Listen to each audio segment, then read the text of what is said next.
Thank you for your wisdom.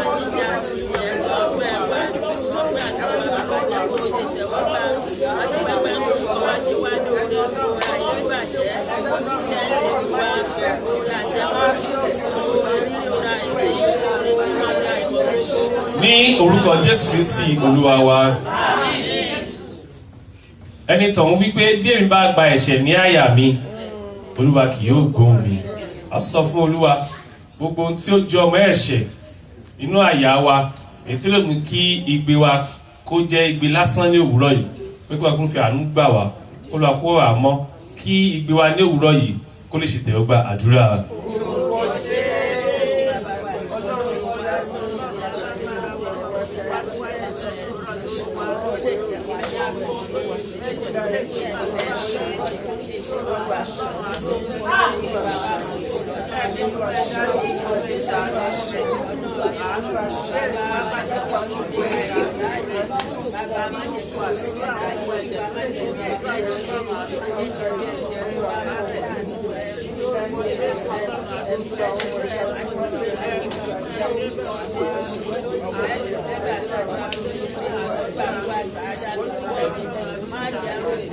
Ní orúkọ Jésù Kristi Olúwa wa. Orin Dáfídì orin ìkẹtàdínlọ́gọ́rin ẹsẹ̀ ìkíní ó wí pé èmi ò fi òmì kígbe sí Ọlọ́run, àní sí Ọlọ́run ni mo fi òmì kígbe pè, ó sì fi etí sí mi. A kígbe pé Olúwa ní òwúrọ̀ yìí. Lọ́wọ́ sọ pé ìgbà tí òun kígbe pé Olúwa fetí sí òun. A sọ fún Olúwa gbogbo igbe tí a ó ké ní òwúrọ̀ yìí kó fetí sí wa. Kì í ṣe gbogbo igbe tí àwọn èèyàn kí lórí ilẹ̀ ayé l'Olúwa gbọ́. Ọ̀pọ̀lọpọ̀ lójú ọ̀nà ni a ti dáàbò ẹ̀ tí ó di dọ́dọ̀ bàbá lọ́hùn. Ìgbónsàmù sọ pé òun kígbe Olúwa ó fetí sí òun.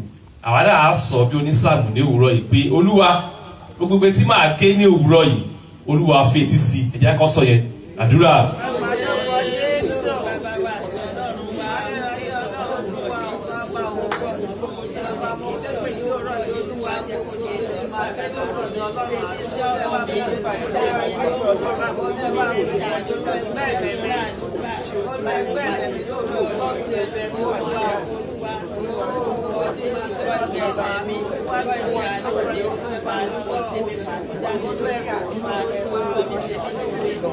Ní orúkọ Jésù Kristi Olúwa wa. Wọ́n sọ fún ẹ ti gbà ní pé ẹ̀yin ń béèrè ẹ kò rí èsì gbà nítorí pé ẹ ṣì béèrè. Wọ́n sọ fún Olúwa Olúwa yẹ kí n ṣì béèrè ní òwúrọ̀ yìí.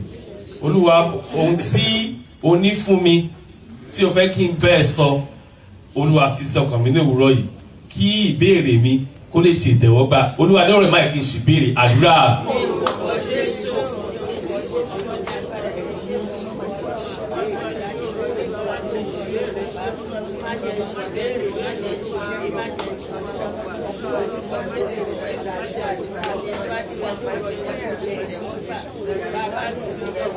Ní orúkọ Jésù Kristi Olúwa wa. Báwo tí mo sọ ìyé wa nígbà tí Jésù fẹ́ mú arákùnrin náà dá, ìrégbè ló ń wí.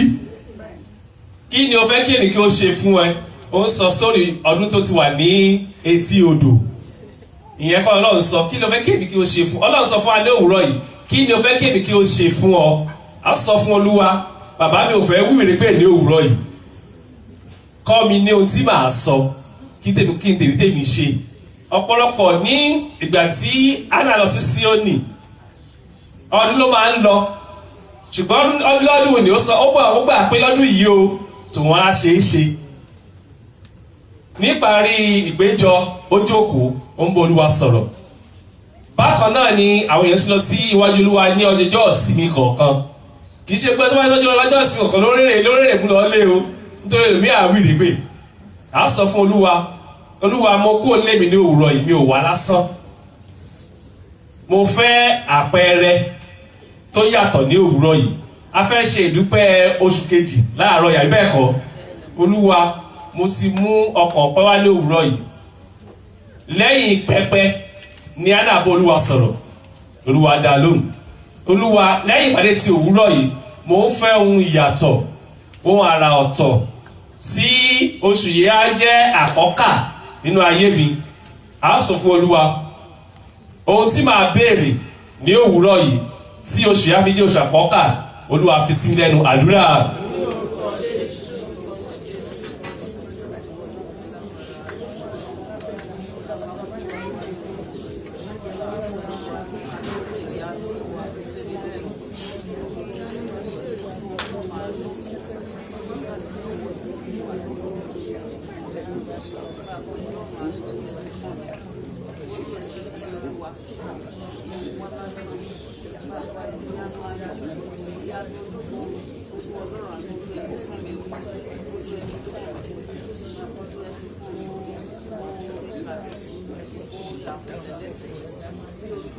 Ní orúkọ Jésù Kristi Olúwa wa, lọ́pọ̀ ìgbà tí àwọn ìránṣẹ́ lọ́ba tó bá ń ṣiṣẹ́ ìránṣẹ́ wá sọ pé Ọlọ́run rán wọn sí èèyàn kan. Àyè bẹ́ẹ̀ kọ́ tó ṣe dúró yìí Ọlọ́run sí èèyàn kan. Olúkàkúlá sọ pé èmi ni ẹni náà sí Olúwa rán yín sí. A sọ fún Ọlọ́run lówùúrọ̀ yìí bí a ti wá sí ojú adé òwúrọ̀ yìí. Gbogbo àwọn tí yóò ṣe iṣẹ́ ìránṣẹ́ ní òwúrọ̀ yìí àti bẹ̀rẹ̀ àdúrà báyìí. Àwọn tí yóò pe orin nígbà tí wọ́n bá wa sọ̀rọ̀ Ọlọ́run á sọ fún Olúwa gbogbo àwọn tí ó lò fún iṣẹ́ ìránṣẹ́ ti òwúrọ̀ yìí èmi ni kó rán wọn sí. Olóyìnbó ń pè kan ní personalization. A fẹ́ fi ṣe ti ara báyìí. Praise God. Eléyìí sọ̀rọ̀ àdáni kan jẹ́ o. Ọ̀rọ̀ pé a fi ẹnu wa ẹ̀yìn bá sọ pé ẹnu wa la fi ń kọ mi ò jẹ. Ní òwúrọ̀ yìí Olúwa gbogbo àwọn tí ó lò lórókè ní òwúrọ̀ yìí èmi ni kó rán wọn sí. Ẹni tí ó sọ̀rọ̀ Olúwa rán sí mi. Ẹni tí ó pe orin rán sí mi. Ẹni tí ó gbogbo tí wọ́n sọ lórókè ní òwúrọ̀ yìí tó bẹ́ẹ̀ nígbà tí a bá parí ìsìn yìí kí n fi àpò ńlá kí n fi gbé bùkún lọlé àdúrà. Pé lórí òkè yìí kó lọ kó bá ọkàn wa pàdé gẹ́gẹ́ bí ẹnì kọ̀ọ̀kan.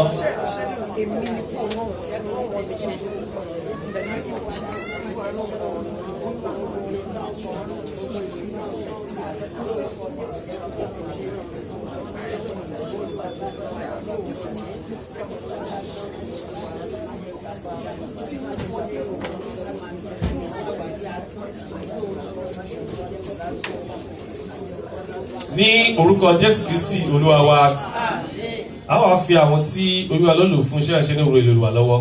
A béèrè fún ìfàmìlíọ̀nù láti ọ̀run wá kó darapọ̀ mọ́ wọn kí iṣẹ́ ìránṣẹ́ wọn kó jẹ́ bí Ọlọ́run ti fẹ́, kí Ọlọ́run kó ti pàṣẹ wọn kó bá a pàdé, kí Ọlọ́run kó fi ìfàmìlíọ̀nù kó fi yan ọ̀tún kó fi yan gbogbo àwọn tí ó ṣiṣẹ́ ìránṣẹ́ ní òwúrọ̀ yìí. Àdúrà.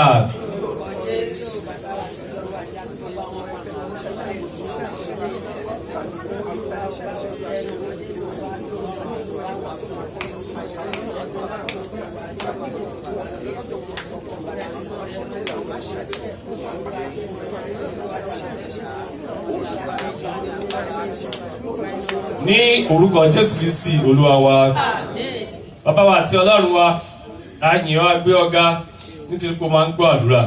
A ní pé pé wọ́n pé ọ ní òwúrọ̀ yìí, a ní pé wọ́n ti dá wa lóhùn, bàbá gba pẹ́ kó gba àyè wa.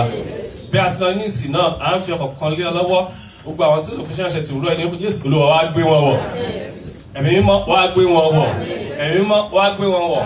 A fẹ́ kí omi yìí pọ̀, a fẹ́ kí ògo rẹ̀ kó kún ilé ní Jésù, ògo rẹ̀ yẹ kó kún ilé yìí. Nígbà tí a ń kó lórókè ní òwúrọ̀ yìí, orúkọ kó da yìí lógo.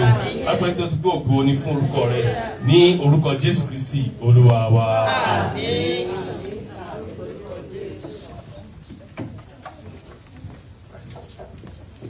Ẹ kí hallelujah. Hallelujah. Ẹni tí inú rẹ̀ dùn níwájú Ọlọ́run lówùúrọ̀ yìí tó sì mọ̀ pé oore pàtàkì ni Ọlọ́run ṣe fún láti wà láàyè. Ó kí hallelujah.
Ọlọ́run á gbé ọ̀gá. A máa tẹ̀síwájú nínú ìsìn òwúrọ̀ nígbà tí a lọ kọrin nínú ìwé orin wa RH30. Jẹ́ ká jọ gbóhùn ìyìn sókè láti yin olùgbàlà. Oore ọ̀fẹ́ rẹ̀ ló fi gbà wá, ìfẹ́ rẹ̀ ló fi rà wá. Yin Olúwa, ó ti ṣe wá láṣepé.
lọ́wọ́lọ́wọ́ sí Ọlọ́run tó gún wà tó sì ń ṣiṣẹ́ àrà, sí Ọlọ́run tó ń tún orí ṣe, sí Ọlọ́run tó ń sọ àgùn di ọlọ́mọ, sí Ọlọ́run tó ń dábírà láàrin wa, sí Ọlọ́run tó ń pamọ́ tí ayé ò lè pa, sí Ọlọ́run tó ń gbéga tí ayé ò lè rẹ̀ wálẹ̀, sí ọba tá à ń pè nílé tó ń jẹ́ lájò, ọba tá à ń pè lájò tó ń jẹ́ nílé, àrí ìró àlá Ọlọ́run àìkú, tẹ́ẹ̀rẹ́ tó kárí gbogbo àgbálá ayé, ègbè lẹ́yìn ọmọ òrukàn, gbanigbani tí gbogbo ayé ń sátọ̀ wá, ọba tá a kì tán ò lè kì tán, ẹlẹ́bùrú ìkẹ́, ẹ jẹ́ kí a gbé ọwọ́ sókè kí a bẹ̀rẹ̀ sí ní yìn.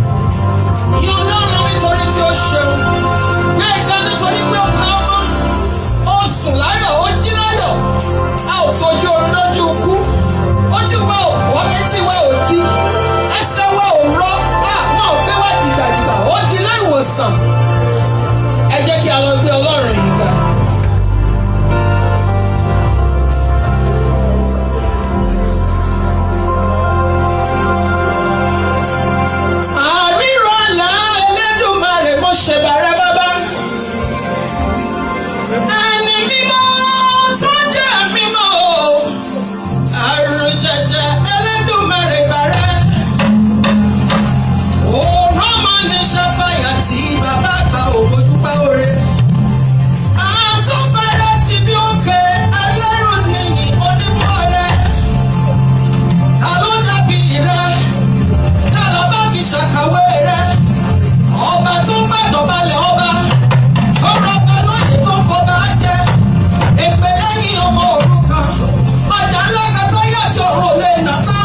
Kristi ti Nazareti ní àjọsìn.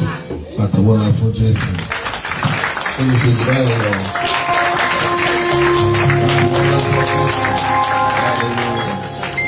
Adúpẹ́ lọ́wọ́ Ọlọ́run fún Sunday tó gbẹ̀yìn oṣù tí Ọlọ́run jẹ́ kó fojú èmi àti ẹ̀.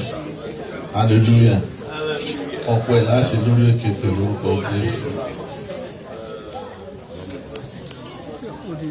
Àwọn àrùn church ẹ̀jẹ̀ ká bọ̀wọ̀ fún Ọlọ́run. Màríà àti Mátà ọmọ ìyá ni wọ́n. Ṣùgbọ́n ìpín wọn tó ń yàn ọ̀tọ̀ọ̀tọ̀ ni. Ìkan dáná fún Jésù, ìkan kọ́lẹ̀ ẹsẹ̀ Jésù. Láàárọ̀ yìí, ipa olùfẹ́ yàn. Ó náà tó láti gbọ́ ọ̀rọ̀ Ọlọ́run. Pẹ̀lú ayọ̀ Ọlọ́run mo fẹ́ ká fi ìfẹ́ káàdì lórí ẹsẹ̀ wa ká fi ayọ̀ Ọlọ́run nípa pípé bàbá wa Pastor Henry sórí pẹpẹ mi àtẹ́wọ́lá fún Jésù. Hallelujah. Ẹ̀sìn ọjà dọ́kọ̀ iṣẹ́ kan kékeré kan àti a máa ṣe ká tó gbọ́ ọ̀rọ̀ Ọlọ́run. Bí a bá ṣe ń pe orúkọ yìí ni ká máa jáde síta.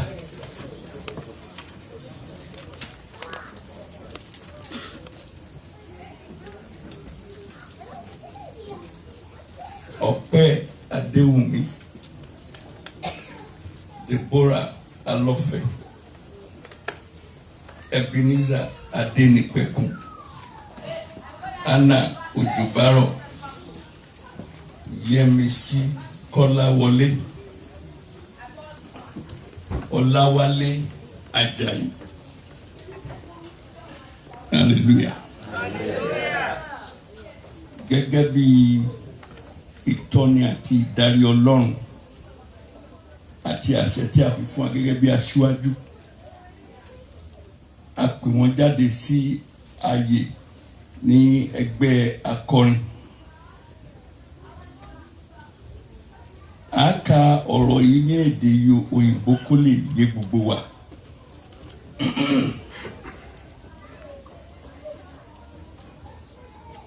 We believe we've been directed by the Lord to appoint you in various positions as shall be read out, and responsibilities within the choir of Dagundro and Yoruba Christian Fellowship. In the presence of God and in the presence of all the people here present, we reverently ask you to occupy this position. We wish you to be one who has a true report, that you be filled with the Holy Spirit in fulfilling the duty of the office called you to occupy.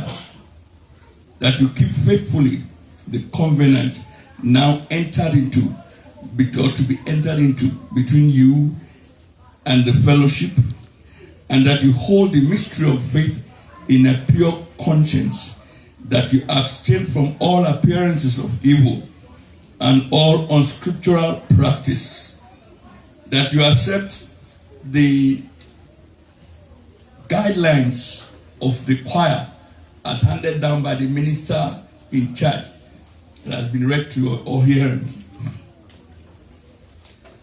Remembering that your faithfulness in all things shall purchase for you a good degree and great boldness in the faith which is in the Lord Jesus Christ.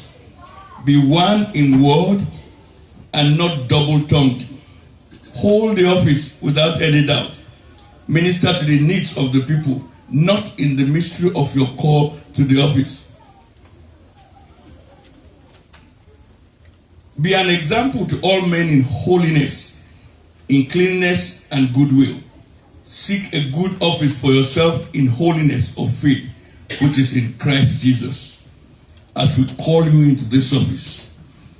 Ọpẹ́ Adéwùmí, head of the choir, Deborah Alọ́fẹ́, deputy head, Ebenezer Adénípẹ̀kun, music coordinator, Anna Òjòbárọ̀, secretary, Yẹmisí Kọ́láwọlé, treasurer, Ọláwálé Ajayi to head the sound and equipment department under the music department.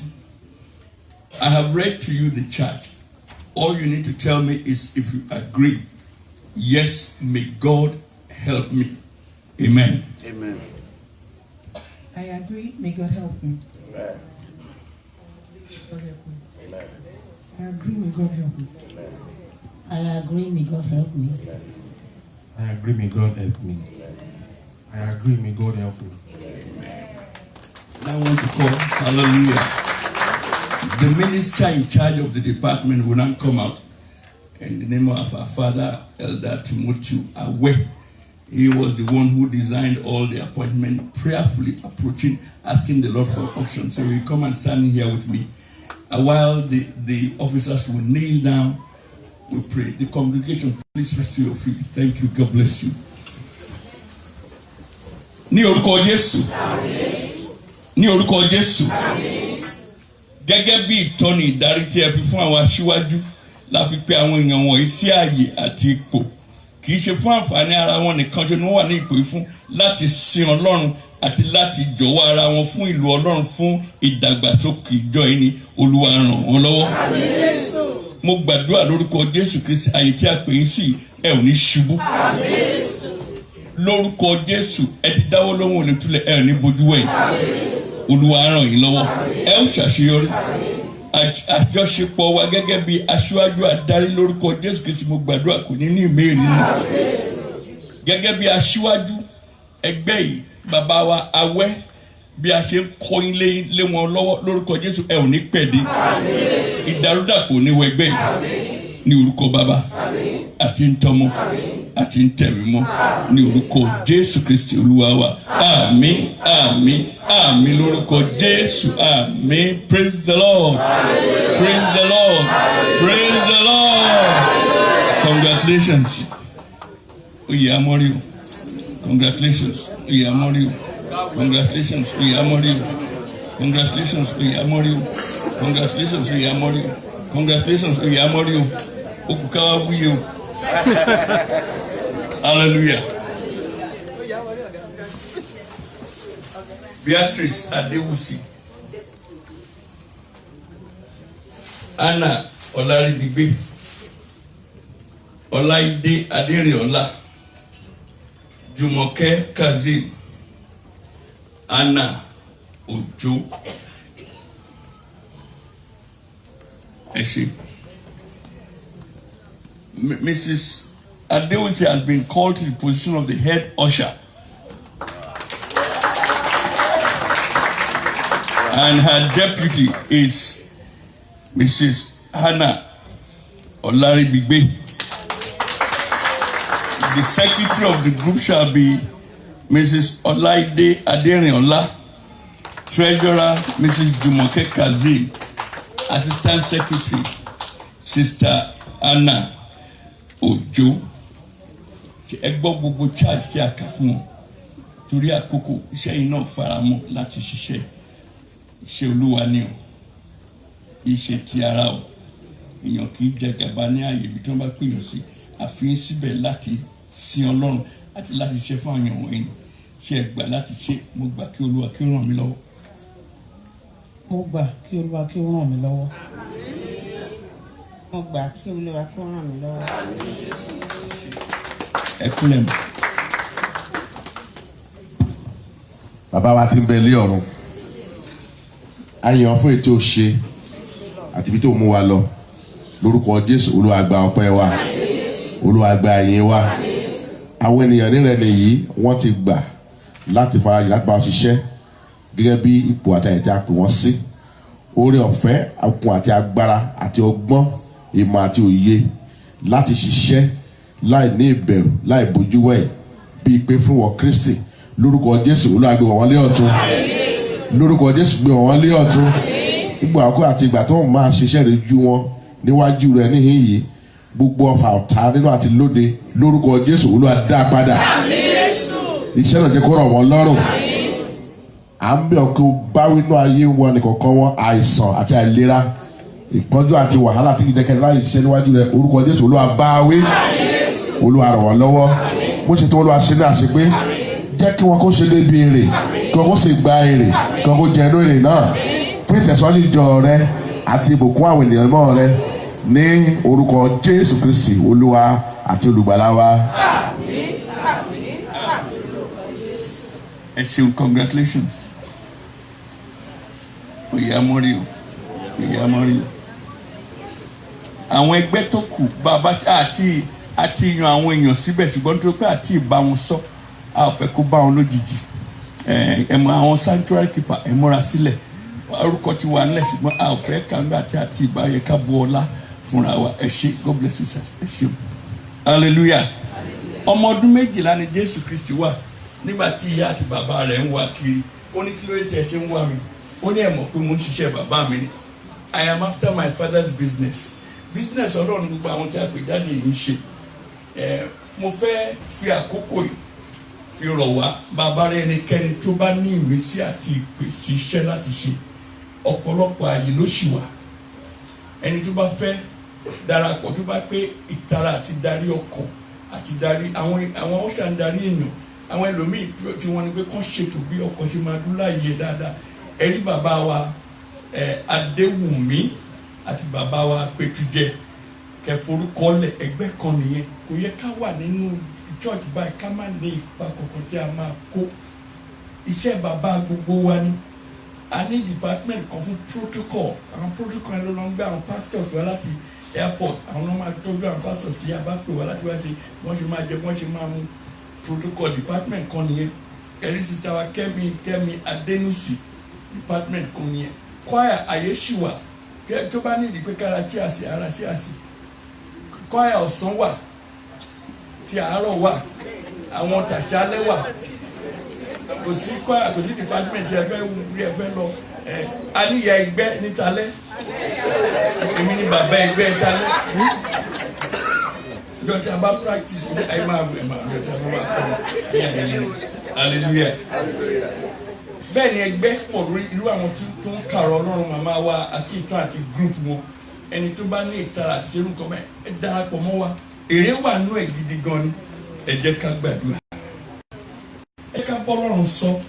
Ìwọ̀n ìṣẹ́jú tí o fẹ́ bá mi sọ̀rọ̀ yìí.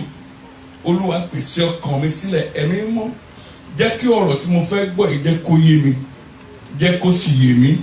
Jẹ́ kí n lè mú lò ní orúkọ Jésù Kristi Olúwa wa. Hallelujah. A ti fi iṣẹ́ ìfilọ̀ fún màmá wa kí ìtàn wá ṣe ìfilọ̀ tó bá tó àkókò. Ṣùgbọ́n mo fẹ́ fi àkókò ìdúpẹ́ lọ́wọ́ Ọlọ́run fún ìpamọ́ àti ààbò fún ohun bàbá wa tí wọ́n lọ Nàìjíríà, Pastor Jeremiah Ajani. Wọ́n á dìde nígbà tí Alpha Hallelujah kan kí wọ́n káàbọ̀ sáàrin wa. Ojú wọn dán yàtọ̀. Ọdán yàtọ̀. Ẹ̀yà hallelujah kan. Hallelujah. Ẹ káàbọ̀ sá. Ẹ káàbọ̀ sá. Ẹ ṣeun. Kò sí nǹkan tó dàbí pé kí n wà pẹ̀lú family. Hallelujah. Mo máa fi ìkan nínú àwọn arábìnrin kan náà evangelist ni ṣùgbọ́n mo fẹ́ lè sọ ká má kà hallelujah fún tó mọ̀ ọgbọ́n mọ́ mi Victoria wa. Ṣùgbọ́n akíwọ̀n pẹ̀lú hallelujah kan bẹ́ẹ̀ bẹ́ẹ̀. Evangelist Ṣeun Adéṣẹ̀mọ́yìn. Ẹ̀jẹ̀ ká lè ká pẹ̀lú hallelujah kan kí wọ́n káàbọ̀ sáárín wọ́n yá o. Victoria Vida. Amen. Yẹ́sí bẹ́ẹ̀lì wá sí ìwé Jòhánù orí 6. A ó wo ẹsẹ̀ 6. Kò sí ìlú kankan tí ò ní àṣà. Àwọn tó wá sí ìpàdé lánàá mo sọ díẹ̀ náà àṣà ìlú Ghana pàápàá láàrin àwọn Akan àti Fanti. Ẹni tí ò wá ìjọ mi ẹ̀ máa gbọ́ mi ní sọ lónìí. Kò sí ìlú tí ò ní àṣà. Kò sí ẹnì kankan tó wá sáyé pẹ̀lú àṣà. Ẹ rí i pé ẹni tó ń bá bí sílẹ̀ Gàmbàrí bó jẹ́ Yorùbá ni ìyá àti bàbá ẹ̀ tó ń bá bí sílẹ̀ Haúsá ìṣìírín ẹ̀ gan a máa fẹ́ ìjọ ti Gàmbàrí díẹ̀díẹ̀ a máa ti gọ̀fúgọ̀fú báyìí ẹ ti mọ̀ pé wọ́n bí èmi síbẹ̀ ni ṣùgbọ́n mo kọ̀ láti take that aspect. Hallelujah. Ó sì sọ èyí. Láti dán an wò. Ó sọ láti dán wọn wò ni. Nítorí tí òun tìkára rẹ̀ mọ ohun tí òun ó ṣe. Òun tìkálára rẹ̀ ó mọ ohun tí òun ó ṣe. Ó fi dán wọn wò ni. Ọ̀tọ̀ ni kéèyàn ní ìmọ̀. Ọ̀tọ̀ ni kéèyàn mọ bí a ṣe ń lo ìmọ̀ yẹn. béèyàn bá ní ìmọ̀ tí ò bá mọ̀ lu ẹ̀ a ò lè gbé ní ọlọ́gbọ́n. Access to information is one thing. Ability to apply the information is what is called wisdom. Téèyàn bá ní ìmọ̀ tí ò bá mọ̀ lò kò yàtọ̀ sí ẹni tí ò ní. Jésù Kristi sọ fún wọn ó ní kí la ti fẹ́ ṣe ẹgbẹ̀rún márùn-ún àwọn ènìyàn la fẹ́ fún lóúnjẹ yìí. Ẹ gbọ́ ẹ̀yin náà ẹ lọ ronú ẹ wò bí a ti máa ṣe. Ìwọ lọ ronú kò mọ bí a ti máa ṣe. Ìkànnì wọn wá ó ní bàbá. Owó tó wà nínú ìṣúra wa mọ̀ pé bóyá Judas ló sọ fún àti ka gbogbo owó tó wà nínú àpò wa. Bàbá tiẹ̀ ní bakery tí a máa ti lọ ra oúnjẹ àní owó tí a lè fi ra oúnjẹ tí a lè fi bá àwọn ẹgbẹ̀rún márùn-ún ènìyàn ó ní ṣùgbọ́n òun sì mọ ohun tó ń mú ṣe. Ó fi dán wọn wò ní John 6:6 ó fi dán wọn wò ní. Nítorí pé ọ̀run ni Jésù Kristi ti wá. Bíbélì sọ pé bàbá wa tí ń bẹ ní ọ̀run kí a bọ̀wọ̀ fún orúkọ rẹ̀ ìfẹ́ tirẹ̀ ní ká ṣe láyé bí wọ́n ti ń ṣe ní ọ̀run. Ó wá sí ayé pẹ̀lú àṣà ọ̀run ni gẹ́gẹ́ bí àwọn tí wọ́n rán wá láti wá jẹ gàba lórí orílẹ̀-èdè wa Nàìjíríà nígbà tí a wà lábẹ́ ìjọba Gẹ̀ẹ́sì. Wọ́n kọlẹ̀ rán wọn wá ni pé kán wá fi àṣà Gẹ̀ẹ́sì kán fífi fún wa láì fipá mú wa. Wọ́n fọ gbọ̀ngbọ̀n ni wọ́n fi mú wa lẹ́fìrí kí mo wọ kóòtù tí mo di táì pẹ̀lú ooru tó mú wa yìí. Wọ́n fọ gbọ̀ngbọ̀n ni ọ̀gbọ̀ngbọ̀n wọ́n gba agbádá lọ́wọ́ wa wọ́n gbé kóòtù sí wa lọ́rùn. Ẹ̀rí pé ìyẹn á di kóòtù á tún máa lé mòlú ẹ̀ á máa sáré. Ó ṣe wọ bùbá ìṣòro kó lè rọ̀ yín lọ́rùn á ní ibi iṣẹ́ tí a ti ń ṣe a ò gbọ́dọ̀ wọ bùbá lọ síbẹ̀. Wọ́n fọ gbọ̀ngbọ̀n wọ́n gba àkàrà àti ògì lọ́wọ́ wa wọ́n fún wa ní kọfí àti kúkì. Bẹ́ẹ̀ ni a rán Kristi wá sáyé pẹ̀lú àṣà ọ̀run.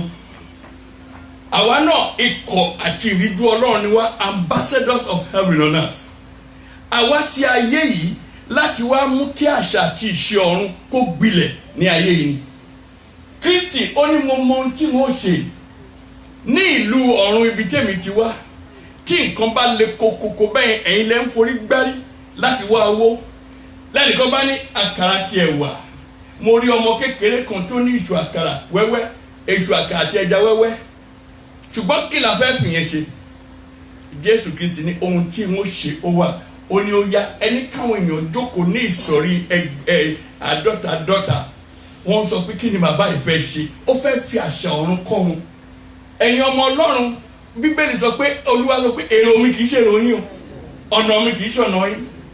A sọ nípa ìdúpẹ́ ni o. Nígbà tí Kristi wá gba àkàrà yẹn tó ó bojú ó ní wàyí mo fẹ́ dára ọ̀run ní ayé. Mo fẹ́ fi nǹkan kan kọ́ yín. Ó gbójú sókè ó ní bàbá mo dúpẹ́ lọ́wọ́ rẹ. Báwo lèèyàn ṣe ń dúpẹ́ nínú ọ̀dá? Báyìí lèèyàn ṣe ń dúpẹ́ nínú àìní? Ó ní mo dúpẹ́ lọ́wọ́ rẹ pé nígbà gbogbo ni Olúwa ń gbọ́ tèmi. Fèrèsé ọ̀run ṣì ṣí. Bẹ́ẹ̀ ni ló lẹ́sẹ̀kẹsẹ̀ bí wọ́n ṣe ń pín àkàrà yẹn ló ń pọ̀ sí. Gbogbo nǹkan tó dàbí pé ọ̀dà tó ń dà wá láàmú ọ̀dà ń rere ẹlòmíì ẹ̀ẹ̀kan lọ́dún ni wọ́n kí kú oríire happy birthday lẹ́ẹ̀kan ni rárá kò gbọ́dọ̀ rí bẹ́ẹ̀. Ipa ọ̀nà olódodo a máa mọ́lẹ̀ sí lójoojúmọ́ ni Bíbélì sọ. Ṣùgbọ́n bá a ṣe ń dúpẹ́ lọ́wọ́ Ọlọ́run fún èyí tí Olúwa ṣe mo mọ̀ ọ̀nà àlà fún wa lórúkọ Jésù. Ó ní Olúwa ṣe nítorí pé nínú ohun gbogbo ìwé Tẹsalóníkà sọ pé nínú ohun gbogbo ẹ máa dúpẹ́. Ẹ jẹ́ kó yé wa o. Ọlọ́run sọ pé nítorí ohun gbogbo nínú ẹ máa dúpẹ́. Nínú ìpọ́njú dúpẹ́. Kì í ṣe pé ó ń dúpẹ́ kó ṣe tí o fi ìpọ́njú kọlù mí no. Nínú ìkànjú máa dúpẹ́. Bí ìjì tilẹ̀ ń jà yí mi ká tó kù èmi nìkan láàrin àgbélébùú wo tí Kristi bá tu wá ń bẹ̀ àbùṣebùṣe ó wà pẹ̀lú ẹ̀yin ọmọ Ọlọ́run. Ìdúpẹ́ ká máa dúpẹ́ lọ́wọ́ Ọlọ́run nínú ohun gbogbo. Ká máa dúpẹ́ lọ́wọ́ Ọlọ́run nínú ohun gbogbo. Ohun tí a ní lọ́wọ́ tó dàbí pé kò tó yìí. Ìdí tí ò ṣe tó ni pé a ò fi ìdúpẹ́ de ládé ni. Nígbà tí Kristi ju ìdúpẹ́ de ládé lẹ́sẹ̀kẹsẹ̀ ọ̀dá ó di ọ̀pọ̀. Ohun tí ò jẹ́ kójú wa kó là sí ohun tí ó wà lọ́wọ́ wa tí a fi sọ pé kò tó ni pé a ò tí ì fi lọ Ọlọ́run. A ò dúpẹ́ lọ́wọ́ Olúwo ṣètò fún mi ní àpò. Bí mo broke lónìí àpò ti ṣí ẹnu lẹ̀ láti gba ìbùkún lọ́jọ́ ọ̀la. Thank you for empty pocket. Ọlọ́run máa ń lo àwọn òfìfo ó ní mi ò ní nǹkan kan ó ní tí o ní ìkòkò òfìfo ó ní mo ní ó ti tán òfìfo ẹ̀gbọ́n ni mo fẹ́ lò ó lò ní nǹkan kan ní nǹkan kan ó ní kòkò kò sí nǹkan kan nú ẹ̀ ní ó ṣòfò nítorí pé ó ń retí Kristi láti kun ni mo gbàdúrà lórúkọ Jésù Kristi níbikíbi tó bá dé pé ó há gágá bí a ṣe ń dúpẹ́ lọ́wọ́ Ọlọ́run lónìí lórúkọ Jésù ìtura wọbẹ̀ lórúkọ Jésù ìdúpẹ́ ká máa dúpẹ́ lọ́wọ́ Ọlọ́run. Ẹ jẹ́ àwọn ìwé Àìsáyà náà kí ló sọ Àìsáyà orí 9 wọ́n á bá wa ka ẹsẹ̀ 10 Àìsáyà chapter 9 verse 10 lóòótọ́ ayé lè sọ pé kí ló ń ṣe wọ́n ni wọ́n sọ fún Sílà àti Paul wọ́n ọgbà ẹ̀wọ̀n kì í ṣe ibi tí a ti ń kọrin àríyá wọ́n ní àwọn òtí ẹ̀ kọrin àríyá o àfẹ́ kọrin ìyìn sí Ọlọ́run ni àwọn ẹlẹ́wọ̀n tó kù sọ pé are you serious? Ibi ìbànújẹ́ ni bíbá yìí náà kí ló ń ṣe àwọn arábì kò lè yé yín nítorí pé ọ̀nà Ọlọ́run kì í ṣọ̀nà yín lóòótọ́ mo lè wà láyé pẹ̀lú yín ṣùgbọ́n ọ̀run ni ilé mi ní ilé tiwa ní àṣà ìlú tiwa bí nǹkan bá lè kókó èèyàn ń dúpẹ́ lọ́wọ́ Ọlọ́run ni wọ́n lè máa pè yín ní wèrè ẹ má wọ́ọ̀rì ẹni tó pè yín wèrè nígbà ó ń bọ̀ wá báyìí celebrate lórúkọ Jésù Kristi bẹ́ẹ̀ ni Paul àti Sílà sọ pé ẹ gbọ́ ẹja máa kọrin yìí ẹ má fìdí sọ̀rọ̀ wọn nígbà tí Ọlọ́run sọ̀kalẹ̀ láti tú wọn sílẹ̀ unfortunately àwọn tó ń fi wọ́n ti ẹ̀yẹ́ wọn lè bá wọn lọ. Bíbélì sọ pé ilẹ̀kùn túbú sì ṣí láì lo kọ́kọ́rọ́ nítorí pé kọ́kọ́rọ́ Dáfídì la pè kì í ó ní sílẹ̀kùn láì lo kọ́kọ́rọ́ nítorí pé wọ́n yìn bẹ́ẹ̀ bá yin Ọlọ́run bẹ́ẹ̀ bá ń gbàdúrà sí Ọlọ́run arán áńgẹ́lì sọ̀kalẹ̀ láti wá gbàdúrà yín lọ bẹ́ẹ̀ bá yin Ọlọ́run fúnra ẹ̀ á sọ̀kalẹ̀. Bíbélì sọ pé mìmí sì mì túbú ṣí bẹ́ẹ̀ ni ṣẹ́kẹ́ṣẹkẹ̀ ọwọ́ àtẹsẹ̀ ó jábọ́ nítorí wọ́n yin Ọlọ́run. Yes ma. Bíríkì wọn ní ṣubú lu ilẹ̀. Bíríkì wọn ni ó ṣubú lulẹ̀. Ṣùgbọ́n àwa ó fi òkúta gbígbẹ. Ṣé ni kẹ́ dúpẹ́ lọ́wọ́ Ọlọ́run tí bíríkì bá ṣubú lulẹ̀? Ṣé bí bíríkì lẹ́yìn rí? Arákùnrin kan ẹ̀ẹ́dọ́kọ̀ mọ́mí ẹ̀ máa bá a kàdé lẹ́nu ẹ̀ẹ́dọ́kọ̀. Àjọ wà ní church ní Èkó alàgbà ni Ọlọ́run sì bùkún púpọ̀. Ọjọ́ Christmas day wọ́n kúrò lé pẹ̀lú ìdùnnú wọ́n ti ṣe oúnjẹ sílé pé kán dé láti church kán jẹ rice popular ní ọjọ́ Christmas. Abẹ́òkúta ló ṣe pé wọ́n máa ń dín àtàkùn special l'Abẹ́òkúta fún rice bẹ́ẹ̀ bájọ́ fada ẹ ti fẹ́ já àwẹ̀ mi o hallelujah. Bí wọ́n ṣe wá dé wọ́n close church aṣọ́rẹ́ ọ̀fẹ́ láriwo sọ wọ́n bá ní ilé alàgbà ti jóná lọ́wọ́lọ́wọ́ báyìí ní Christmas day Ọlọ́run kí ló ṣe yìí fún mi fún ló bá bẹ̀rẹ̀ sí ní dúpẹ́ Olúwo ṣé tí ò jẹ́ kí ọmọ mi kó jóná mọ́lé dúkìá ló sọnù ẹ̀mí ò sọnù ló bẹ̀rẹ̀ sí ní dúpẹ́ ẹni tó yeye nìkan ṣe ló lè mọ nǹkan tí bàbá yẹn ṣe ń gbà yẹn ó sì ń dúpẹ́ ẹgbọ́n nǹkan tí màmá kọ ó ní bíríkì lè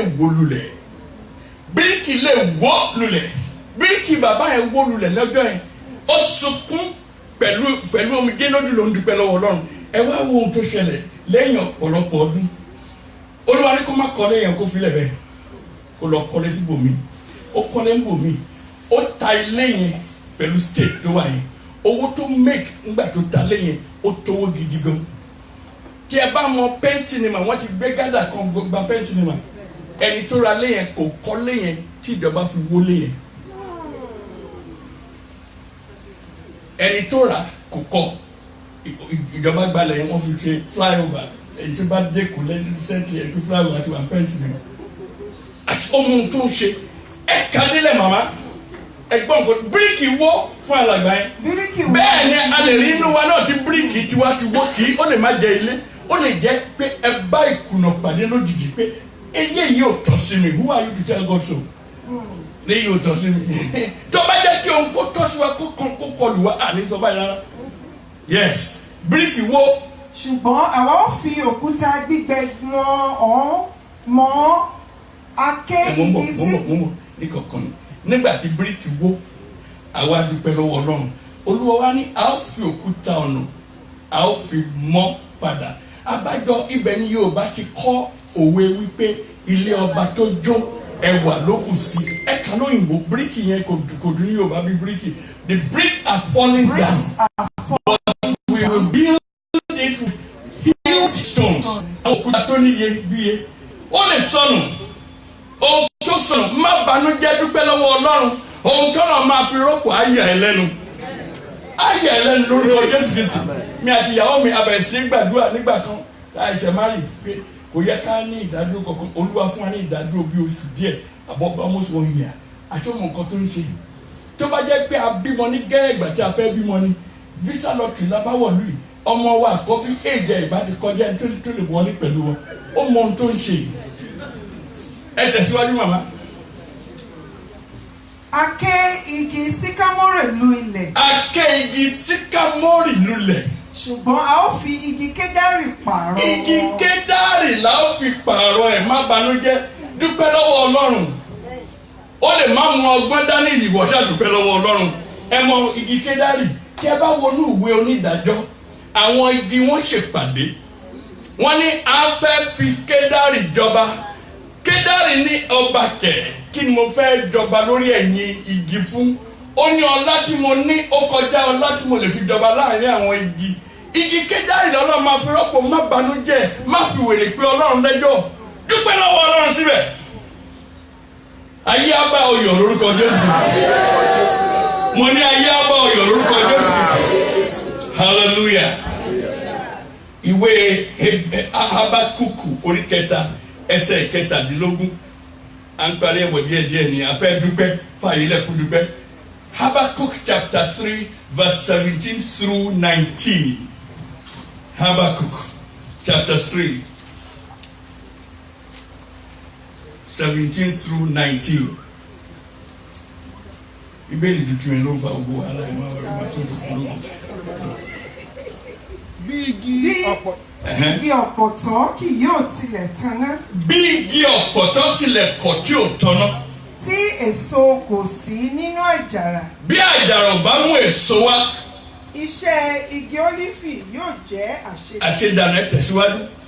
Àwọn oko kì yóò sì mú oúnjẹ wá. A ó ké agbo ẹran kúrò nínú agbo. Yes. Ọ̀wọ́ ẹran kì yóò sì sí ní ìsomọ́. Ṣùgbọ́n èmi ó máa yọ̀ nínú Olúwa. Èmi ó máa yọ̀ nínú Olúwa. Èmi ó máa yọ̀ nínú Ọlọ́run ìgbàlà mi. Nítorí mo ní ìrètí wípé òpin kan ó sàn ju bẹ̀rẹ̀ lọ. Ọlọ́run ń ṣiṣẹ́ lọ́wọ́ lórí ẹ̀. Ohun tó dàbí pé ó lè kókó ẹ̀ ń bọ̀ wá dẹ̀rọ̀. Lórúkọ Jésù ń bọ̀ wá dẹ̀rọ̀. Ó ń sọ pé ìwé ìgbélu ọdún keje ní sùúrù. A ní nǹkan tó Ọlọ́run ṣe tó fi jẹ́ kó pọ̀ ọdún keje. Ó fẹ́ fi díẹ̀ kú bóyá ọdún keje àti oṣù mẹ́fà ni. Ikú ló fẹ́ fi rédà lórí ẹ bóyá tí o bá gbà kò sẹ́ni tó gbó olúwa fún ìwé ìgbélu fún ọdún mẹ́ta tó bá gbà bóyá owó tíkẹ̀tì àyà ó ń lọ straight nìyẹn.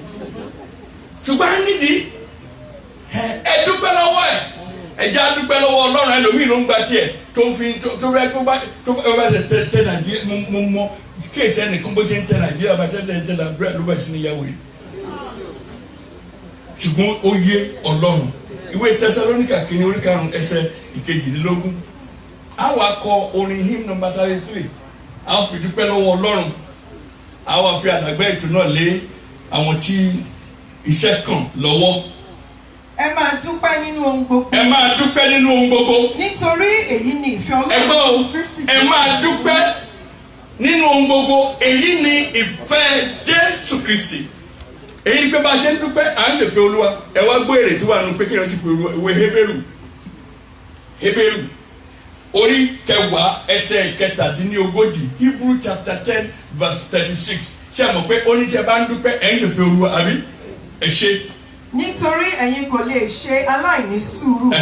Nítorí ìgbà tí ẹ̀yin bá ti ṣe ìfẹ́ Ọlọ́run tán. Ìgbà tí ẹ̀yin bá ti ṣe ìfẹ́ Ọlọ́run tán. Kí ẹ̀yin kí o lè gba ìlérí náà. Ìgbà náà lẹ máa gba ìlérí tó Olúwa ṣe fún yín.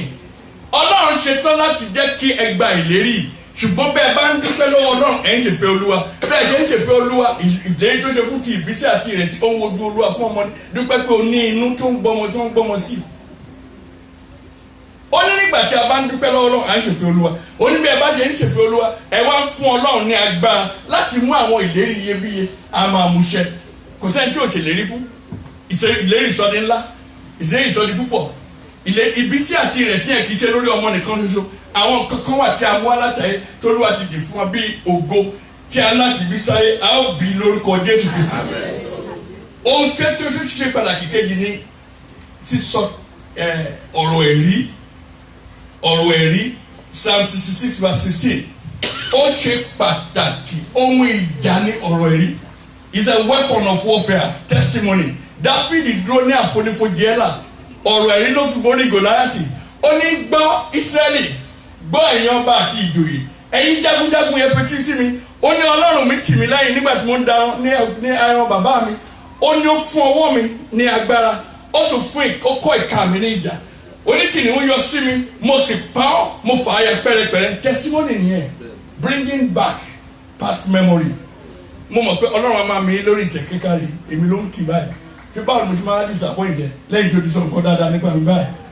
ó ní Ọlọ́run yìí yóò tì mí lẹ́yìn ó ní aláìkọlà yìí máa mú wálẹ̀ kànnàkànnà ọwọ́ mi tí mo fi pa kìnìún náà ni máa fi pa Ọlọ́run carry well done. ó ṣe Ọlọ́run dá wa ní àwòrán rẹ̀ tí bàbá wa bá kí orin mọ́lẹ̀ tó bá bẹ̀ sí ní kí orí yẹn á wù ẹ̀ ṣe owó náà. You spray owó Alhaji mi kada. Hallelujah. Hallelujah.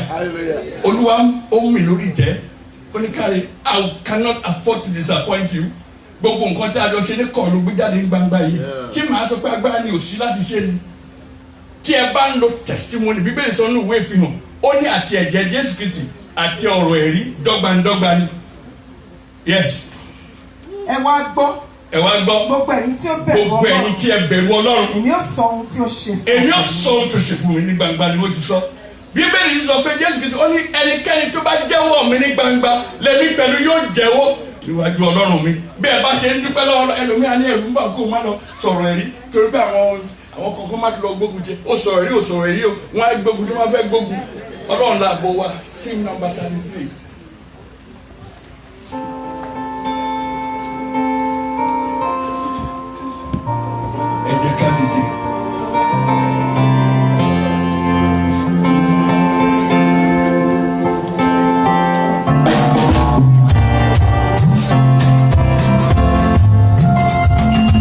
Olúwa ayé wọ́n ní àtọ́pẹ́ yẹ fún.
fi ẹ̀mí yìí sínú wa ó fún wa ní ọgbọ́n ìmọ̀ àti òye tí a fi ń ronú òkùnkùn dá wa bí ọba lórí ohun gbogbo tí ó dá ayọ̀ fún ètò òṣèlú ayé wa adúpẹ́ fún àwọn ìmúdàgbà adúpẹ́ fún ọgbọ́n tí a fi ń ṣírò ayọ̀ fún àánú tá à ń rí gbà ó ká sọ ọ̀rọ̀ bí ẹ̀ṣẹ̀ ló lè jẹ́ pé à ń kùnà nígbà mìíràn ṣùgbọ́n Olúwa máa rán ọ̀rọ̀ sí wa láti gbé wa dìde ètò òṣèlú òwúrọ̀ yìí Olúwa gba ìyìn àtọpẹ́ wa bí a ti gbọ́ nínú ọ̀rọ̀ rẹ olùfẹ́ àti agbára àti ẹ̀mí ti ń dúpẹ́ nínú ohun gbogbo ní ìgbà gbogbo lórúkọ Jésù lọ́tun Olúwa gbé wa wá sí lórúkọ Jésù Olúwa gbé wa wá sí láti lè ṣí fèrèsé ìbùkún láti ọ̀run wá láti lè gbà lọ́pọ̀lọpọ̀ ju èyí tí a lérò lọ lórúkọ Jésù Olúwa ràn wá lọ́wọ́ ẹ̀mí ìdúpẹ́ jẹ́ kí ó bá lé wa nínú ohun gbogbo ká lè máa yìn ọ́ ká lè máa gbé orúkọ rẹ ga gbogbo orúkọ mímọ́ rẹ abúlé tó ti lò fún Jésù látọ̀ ọgbọ́n wọn ṣe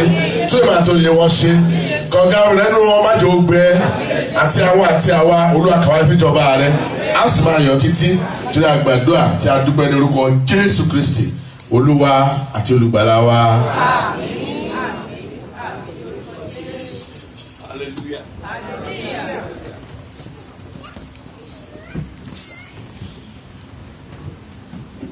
Hallelujah. Adúpẹ́ ní ọwọ́ Ọlọ́run tó mú wa rí Sunday tó gbẹ̀yìn nínú oṣù February. Ó dàbí àná la bẹ̀rẹ̀ ọdún náà ṣùgbọ́n pẹ̀lú orí ọ̀fẹ́ Ọlọ́run Olúwa pa gbogbo wa mọ́. Ògo ni fún Ọlọ́run lókè ọ̀run. Ẹ jẹ́ ká fetí sílẹ̀ sí àwọn ìfilọ̀ wa. Ǹjẹ́ a rí ẹnikẹ́ni tí ó ń bá wa jọ́sìn fún ìgbà àkọ́kọ́? Ẹnikẹ́ni tí ó ń bá wa jọ́sìn fún ìgbà àkọ́kọ́? Ẹ̀yin tí ò bá sí ó wà praise the Lord ẹ jọ̀ọ́ máa dìde ẹ jẹ́ ká fi hallelujah kan kí wọn káàbọ̀ sáàrin wa. Kí lorúkọ yín mà? Ẹ káàbọ̀ mà wọ́n fún yín ní ìwé pélébé kan ẹ kọ orúkọ yín àti ẹ̀rọ ìbánisọ̀rọ̀ yín ẹ wá rí àwọn bàbá lẹ́yìn ìsìn ẹ ṣé ẹ káàbọ̀. Crossover night prayer ní ọjọ́ Thursday gbogbo alámọ̀ pé ọjọ́ Thursday ní oṣù parí ìfẹnukò ẹnu oṣù tuntun oṣù March ní aago 10 ẹ jẹ́ ká gbìyànjú láti wá ìsìn yóò bẹ̀rẹ̀ ní aago 10:30 lágbára Ọlọ́run ní agogo 12 kọjá ìṣẹ́jú 5 a ó wá sí apá kan Olúwa dá gbogbo wa sí tayọ ìgbà náà. Dágundúró ti oṣù March oṣù kẹta yóò wáyé ní ọjọ́ kìíní ọjọ́ kejì àti ọjọ́ kẹta àkọlé rẹ̀ ní ẹ gbé orí yín sókè. Guest minister wa Pastor Francis Alade ẹ jẹ́ ká máa fi àdúrà ran ọjọ́ náà lọ́wọ́ gẹ́gẹ́ bí ìṣe wa a máa wọnú ọ̀sẹ̀ yẹn láti ọ̀la lọ gbogbo àwọn ministers ẹ yẹ ká wà nínú àwẹ̀ àti àdúrà láti ran ọjọ́ náà lọ́wọ́.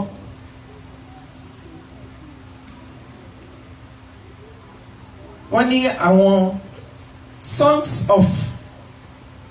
service of songs fún àwọn bàbá wa olóògbé Elder Jacob Ojo Awẹ́ ní March 16th ní the Apostolic Church ní Lindita ọjọ́ náà ti ń súnmọ́lé ẹjọ́ má jẹ́ ká gbàgbé àti ètò ìsìnkú ní orílẹ̀-èdè Nàìjíríà ní Iléṣà April 10 to 12.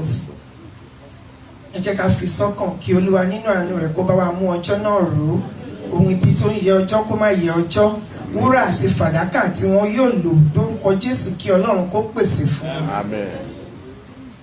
A ó ní departmental prayer and fasting tí àwọn ọmọ wa ló kù ní March 15th.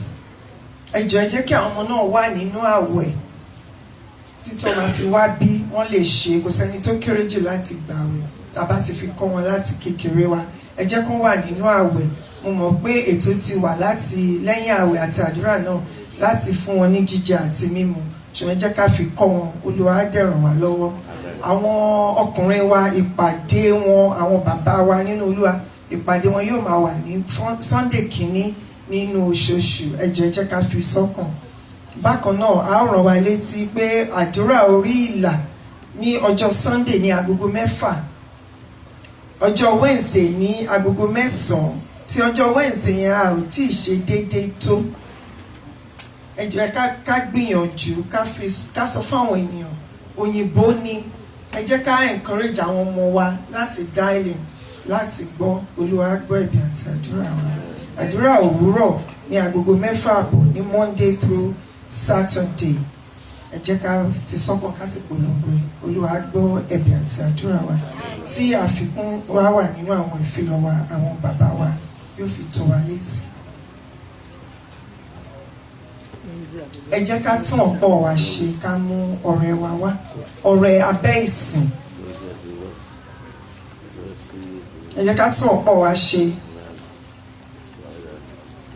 Tá bá ti mú ọrẹ náà, ẹ jẹ́ ká dìde ká wá rán ọrẹ náà níṣẹ́.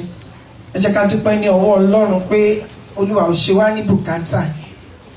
Olúwa fún wa ní oore ọ̀fẹ́. Bíbélì sọ fún wa pé nínú ọ̀pọ̀ tí Olúwa fi fún wa pé ká mú wá. Ó fún wa ní oore ọ̀fẹ́ láti mú wá sí iwájú rẹ̀. Ẹ jẹ́ ká jẹ́ olóòótọ́ nínú ọrẹ wa níwájú Ọlọ́run àti ìdámẹ́wàá wa bí a ṣe ń gbọ́ ní ojoojúmọ́. Àdúrà bàbá ò lè ràn tí a bá jẹ òróǹro. Àní jẹ òróǹro mẹ́ran lórúkọ Jésù. Àdúrà ò ràn o, ẹ jẹ́ ká jẹ́ olóòótọ́. Ìwọ tí o bá mọ̀ pé ò ṣe o déédé pẹ̀lú ìdámẹ́wàá rẹ, bẹ̀rẹ̀ sí ní san. Bíbélì ní kẹ́ fi èyí dán mi wò ní Olúwa Ọlọ́run àwọn ọmọ ogun wí. Olúwa yóò sì ṣí fèrèsé àti àánú, fèrèsé ìbùkún àti àánú fún èmi àti rẹ. Ẹ jẹ́ ká rán ní iṣẹ́. Ẹ rán ọ̀rẹ́ yín ní iṣẹ́. Báyìí mo fẹ́ kó ṣe. Nítorí pé mo mú òfin rẹ ṣẹ Ọlọ́run. Ṣe báyìí fún mi nínú ọ̀sẹ̀ yìí. Kémi náà lè padà wá dúpẹ́ kí n lọ́rọ̀ ẹ̀rí. Bí a ti wí, kí Olúwa kó gbọ́. Kí Olúwa kó ya ọrẹ wa sí mímọ́ lórúkọ Bàbá, Ọmọ, Ẹ̀mí mímọ́ lórúkọ Jésù Olúwa wa. Àwọn akọrin. Pẹ̀lú ijó àti ayọ̀ yẹ ká máa fi mú ọrẹ wa wá síwájú Olúwa.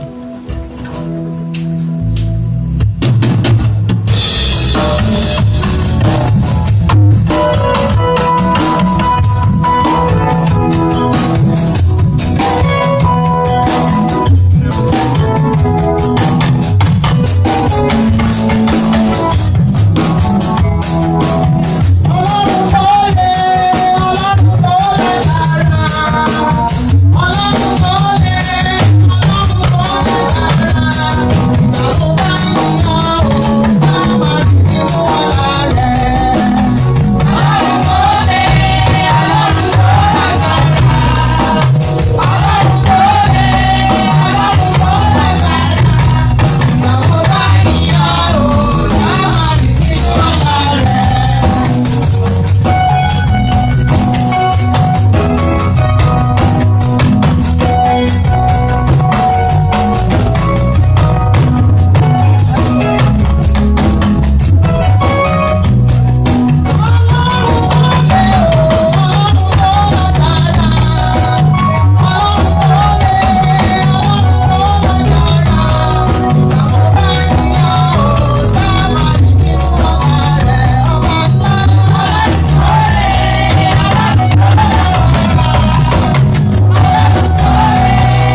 àwọn bàbá àtẹ̀sà wá síwájú rẹ̀ olúwàgbà ìlógbọ́ ọpẹ́ wa àwọn ọ̀rẹ́ náà lè wájú rẹ̀ fún ìtẹ̀síwájú iṣẹ́ ìránṣẹ́ ní ìyá àti gbogbo àgbáyé abúlé dáwọn ẹgbẹ́ ìyá símọ́ àti ọ̀rẹ́ wa káṣí tẹ̀wọ́ gbà kí ọ̀pọ̀lọpọ̀ kó jẹ́ tiwa ní orúkọ ti bàbá àti ní ti ọmọ àti ní ti ẹ̀mí mọ́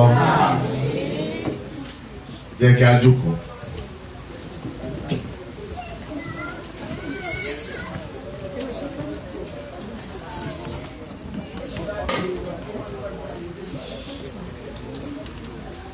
ẹ máa tó síbẹ̀ kí nítorí transition.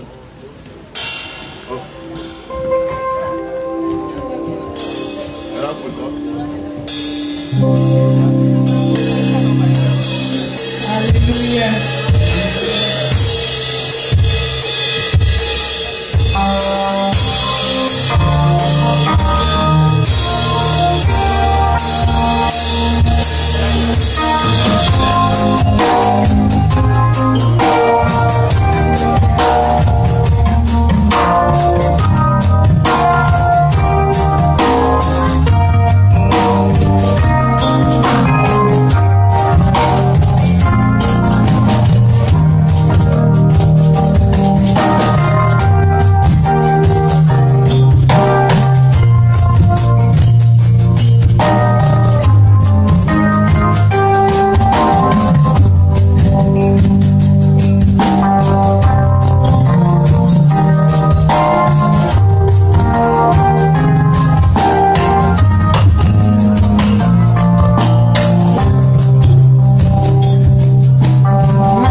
Yeah.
láti dúpẹ́ mú mọ̀ pé Ọlọ́run ti wà láàrin wa ní báyìí ní kọ́mọkọ́mọ a ó pe àwọn ọlọ́pẹ́ jáde ṣàmọ́ pé ní Sunday tó gbẹ̀yìn nínú oṣù February màmá wa ọdún tán ní ìṣẹ́jú péréje.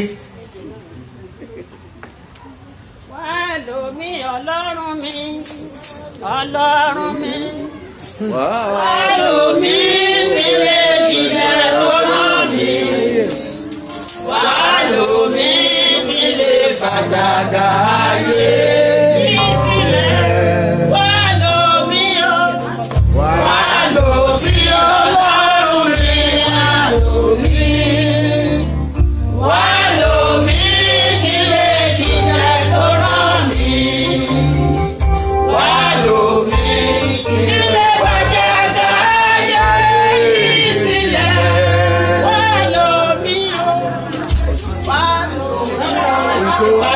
Ó parí ẹ̀ ní.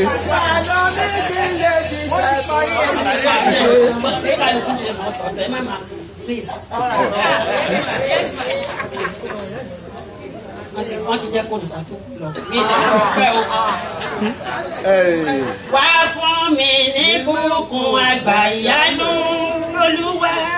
Wá fún mi ní bùkún àgbà ìyanu. Torí mo ti mọ̀ o, Jésù. Wá fún mi ní bùkún àgbà ìyanu láyé mi. Wá fún mi ní bùkún àgbà ìyanu. Wá fún mi ní bùkún àgbà ìyanu.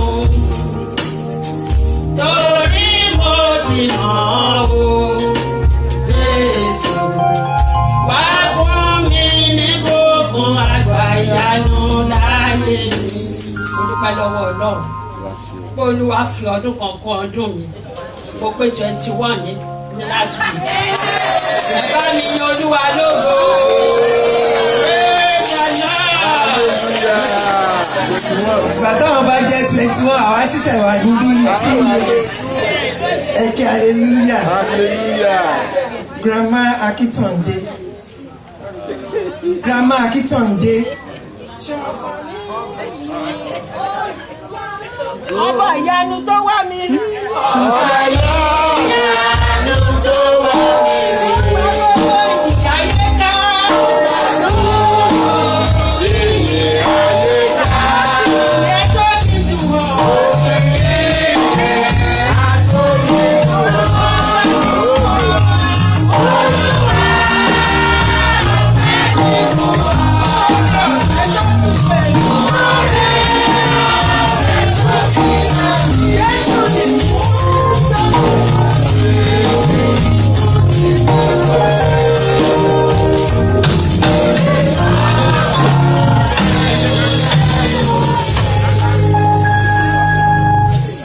Praise God.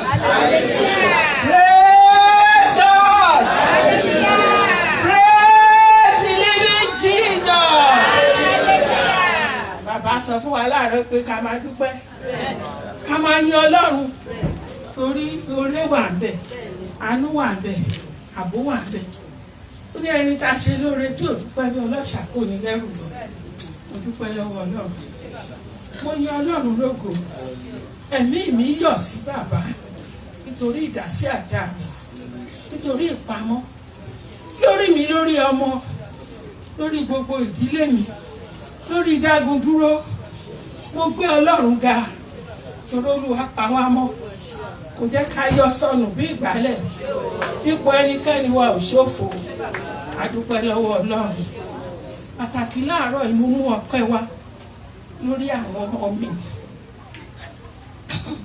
Omi ló ń kọ mí, ẹ̀rù bà mí gẹ́gẹ́ bí àgbàlagbà tí a mọ̀ tágbàlagbà ò bá níṣẹ́ lọ́wọ́ àrò nǹkan tí ò yẹ kó rò. Wọ́n lè ní ká bá mi wá ṣe, ká bá mi wá ṣe, wọn bá mi wá ṣe. Ó dáa mo wá tí bá wà lé mo ka Bíbélì o, ṣùgbọ́n ẹ mọ̀ èṣù lágbára kò ní gbàlà. Ẹ̀kọ́ náà kò yẹ kó strike lọ ọ̀dọ̀ àwọn ọmọ mi.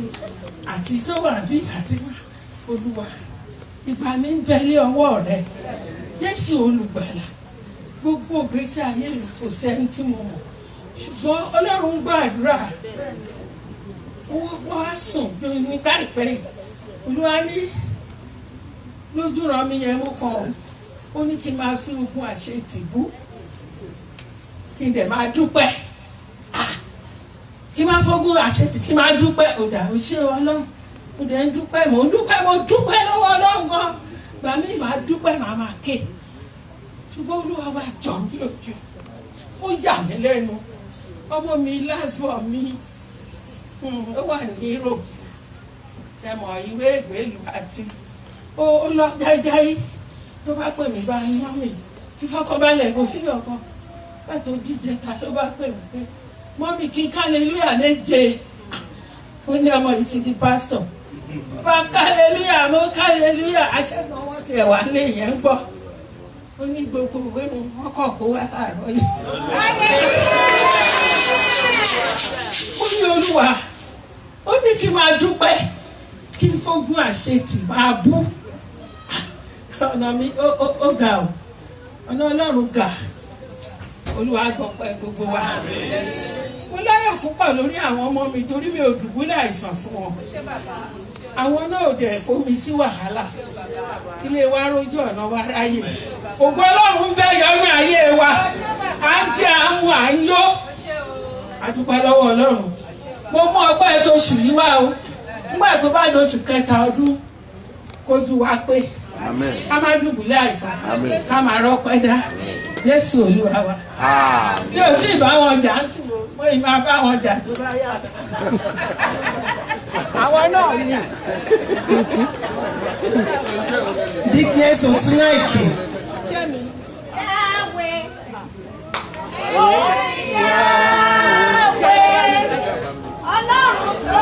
Ogun dúró òun níyàwó. Mo dúpẹ́ lọ́wọ́ Ọlọ́run tó dá ogun ẹ̀sìn dúró. Èèyàn kankan pè mí ni ó ní màá fi ẹ́ ṣẹlẹ́yà. Ẹni tí mi ìgbà yẹn ni à ń ṣe birthday mọ́mì so bí mo ṣe gba kọ́ yẹn lálẹ́ Saturday ó ní màá fi ẹ̀ṣẹ̀ sí mo ní ká ló ń sọ̀rọ̀ àwọn ní kí n má wọ̀ ọ́ ní ilé sùnmọ́jú mo ṣáà ń wò pé kí leléyìí gba tó di èmi tí mo ti kó aṣọ church tẹ́lẹ̀ mo kàn tún káṣọ padà ní pé mi ní lọ bẹ́ẹ̀ mi sọ pé kí ló fẹ́ máa jókòó ṣe ẹ rí i pé mo jó mo yin Ọlọ́run pẹ̀lú láti gbogbo àárọ̀ yẹn nǹkan yẹn ń ṣe mí o mo ṣáà ń pa mọ́ra gba tí mo tún lọlé ó ní màá bẹ iná tán bí owó gbogbo bá ṣe ń ṣe bẹ́ẹ̀ dè mo bá lọ bá mo sọ fún ọ̀rẹ́ mi Elda Adébáyọ̀ mo ní mo dẹ̀ fẹ́ sọ nǹkan fún bàbá o àwọn tẹ̀ ń sọ pé ṣé pẹ̀lú gbogbo nǹkan tó ń ṣe yẹn ń bá lọ bá bàbá ara mi ò gbà mo dúpẹ́ lọ́wọ́ Ọlọ́run fún ìgbé ayé bàbá ká ní pásítọ̀ mi yìí á ní kí n ṣerú àkókò yìí á ní ṣe nǹkan tá à ń sọ nìyẹn báwọn àti mọ́mí ṣe ń ya fọ́tò ń bá lọ bá dáadé mo ní dáàdì mo ní nǹkan kan ń jó mi lábẹ́ aṣọ pé nǹkan kan ń ṣẹlẹ̀ dáàdì tún bí mi kí n ṣàlàyé wọ́n ní ṣe iṣẹ́ ni mo ní dáàdì kì í ṣọ̀rọ̀ iṣẹ́ dáàdì tún ní kí n máa sọ níbẹ̀ yẹn mo ní màá wá jí bá wọn lé bá lọ jí bá wọn lé lọ́jọ́ Monday mo bá ṣàlàyé fún wọn wọ́n ní kò sí nǹkan kan wípé kò sí nǹkan tó máa ṣẹlẹ̀ bẹ́ẹ̀ nìyẹn kàn halẹ̀ wọ́n á dúpẹ́ lọ́wọ́ Ọlọ́run wípé Ọlọ́run bá mi pa lẹ́nu mọ́ àṣé èṣù rí nǹkan tọ́lọ́run fẹ́ ṣe ni ní on the 2nd mo fi ìbànújẹ́ wọ gbàtọ́ fi máa di parí oṣù Ọlọ́run mú mi lọ sí ìpele tó ga mo dúpẹ́ lọ́wọ́ Ọlọ́run tó ń dá ogun dúró mo dúpẹ́ lọ́wọ́ ayérayé ẹ jọ̀ọ́ ẹ jẹ́ ká súnmọ́ Ọlọ́run o ẹ jọ̀ọ́ a lè rí ká máa ṣe báyìí ṣùgbọ́n oníkálukú mọ bó ṣe bọ́ Ọlọ́run sọ Ọlọ́run ń gbàdúrà lórí òkè yìí mo dúpẹ́ lọ́wọ́ Ọlọ́run mo yin Ọlọ́run lógo wípé Ọlọ́run pa ìbànújẹ́ ó parẹ́ ó fi ayọ̀ dípò fún mi. Sister Feyi.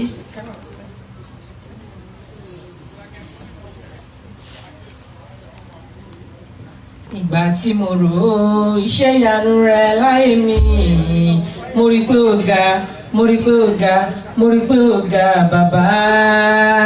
Ìgbà tí mo rò ó iṣẹ́ ìyanu yẹn lórí mi, mo rí pé ó ga, mo rí pé ó ga, mo rí pé ó ga púpọ̀.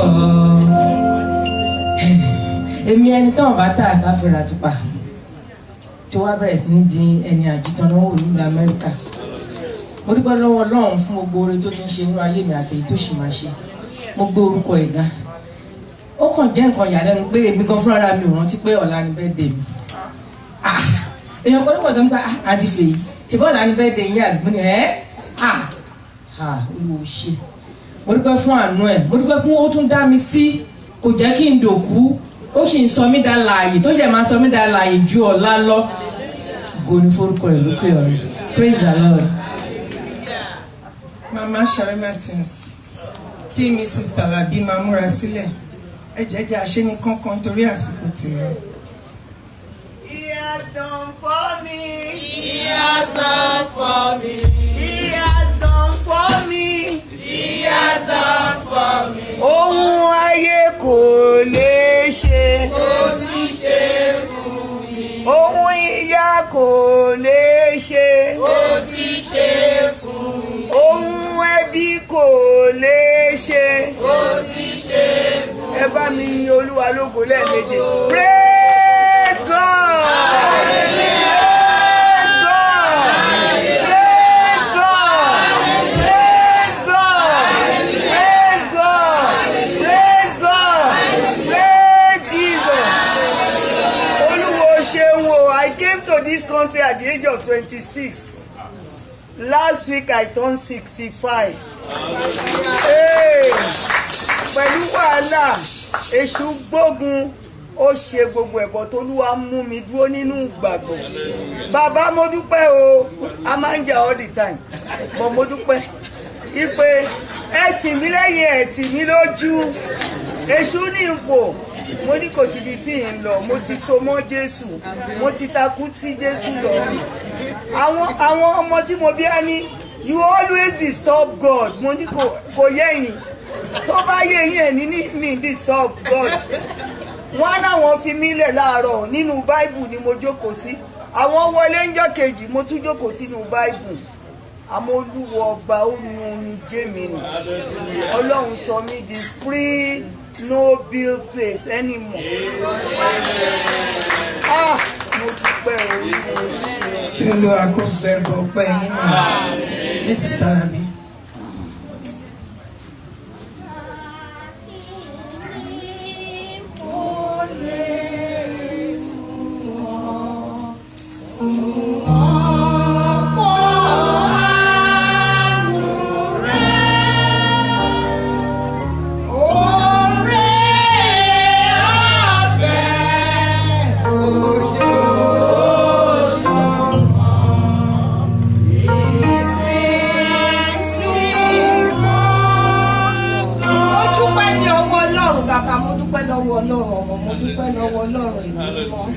I don't come out often, ṣùgbọ́n Olúwa ṣeun ńlá nínú ayé mi.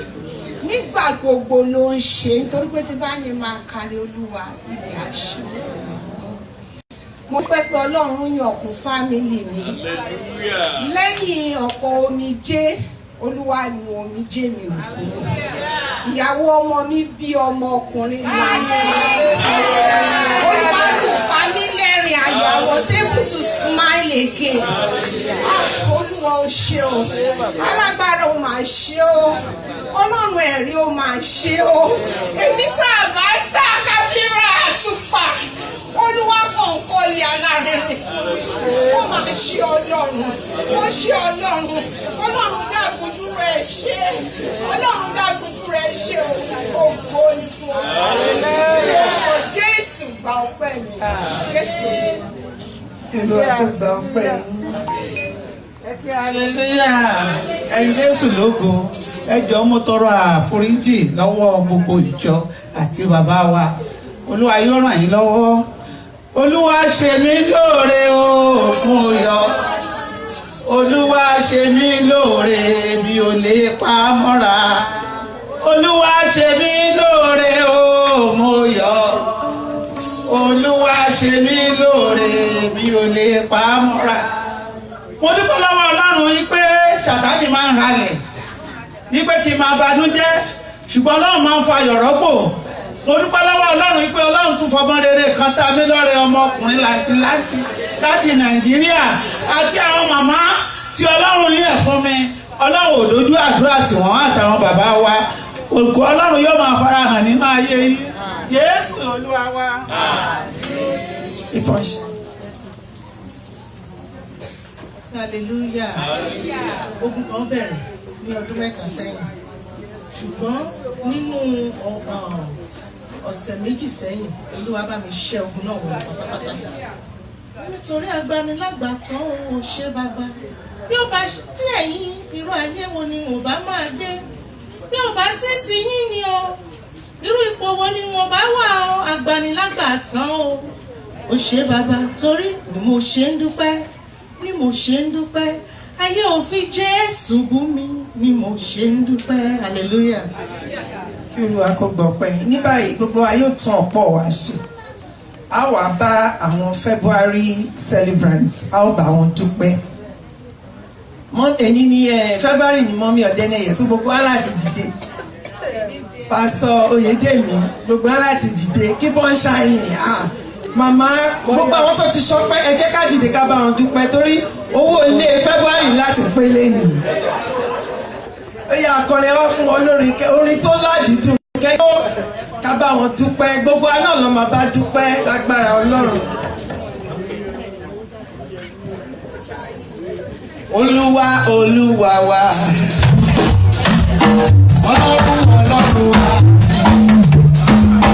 olówó orí wa ó máa ṣe adúgbò tó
kọ́ ọ̀jọ̀kan iṣẹ́ ìyanu tí ẹ ń ṣe nínú ayé wa àti oore ọ̀fẹ́ tí ẹ fi fún wa tí a kọ̀ láti darapọ̀ mọ́ àwọn abáramóore jẹ. Dáfídì sọ ó ní ẹ wá ẹ̀yin tí ẹ bẹ̀rù Ọlọ́run ẹ wá gbọ́ ohun tí Olúwa ṣe fún ọkàn mi. Àwọn ènìyàn ìní rẹ̀ rèé wọ́n ti mú ọpẹ́ wá lórúkọ Jésù ẹbọ ọpẹ́ ìjẹ́ kó ṣe tẹ́wọ́gbà. Bí ènìyàn ò ṣe lódodo tó wọ́n ní yìnyínyìnyín kẹ́ni lè ṣe míì. Bàbá ń ṣe sọ bẹ́ẹ̀ fún èèyàn mélòó mélòó ẹ̀yin Ọlọ́run alágbára. Lórúkọ Jésù gbogbo oore tí ẹ ṣe táwọn ọmọ rẹ wá dúpẹ́ ìdìbàjẹ́ má jẹ́ ó wọ̀. Ẹ ti fún wa ní ọmọ méjì láàrin ọ̀sẹ̀ yìí. Fún màmá Tàlàbí ẹ fún màmá wa Ìdòwú. Ọmọ ló dádé orí àgbà adé yìí ò ní ṣí. Ire àwọn ọmọ yìí aṣojú yín. Gbàdúrà fún àwọn tó ń ṣe àyájọ́ ọjọ́ òbí ní oṣù February. Bíbélì sọ pé búburú ọjọ́ kan ó tó fún. Nínú ẹ mú wa la ọ̀pọ̀lọpọ̀ ọjọ́ kọjá apàdà wá láti wá dúpẹ́ ẹbọ ọpẹ́ wa jẹ́ kó sì tẹ́ ọ gbà. Mo gbàdúrà ẹ̀mí yín á gùn. Ẹni fàìsàn ló gbà. Ẹni fàrùn ló gbà. Ipa ọ̀nà olódodo mọ́lẹ̀ sí ní Bíbélì sọ ipa ọ̀nà yẹn máa mọ́lẹ̀ sí. Ẹni fi ọjọ́ ọlọ́jọ́ lọ. Irun Mètúsélà wọn kì í kú rèwerèwe. Lórúkọ Jésù nígbà tí ẹ bá pọ̀ mọ́ 100 ọdún Bíbélì sọ pé ìgbà náà ẹ̀ṣẹ̀ dọmọdé bẹ́ẹ̀ ló máa rí fún yín. Ní orúkọ Jésù Kristi Olúwa wa. Àmín àmín àmín lórúkọ Jésù àmín. Congratulations àṣẹ ìṣàmọ́dún. Àdúgbò lọ́yìn Ọlọ́run alágbá fún ètí ẹ̀rù fún àṣẹ lónìí. Ọlọ́run gba ìyàn tó pẹ́ wa. A fi gbogbo àwọn ètò tí a níwájú sí lẹ́yìn lọ́wọ́ Olúwa. Ìpàdé tá ó ṣe the service of some fún bàbá wa Jacob Awẹ́ lórúkọ Jésù Olúwa gba àkóso.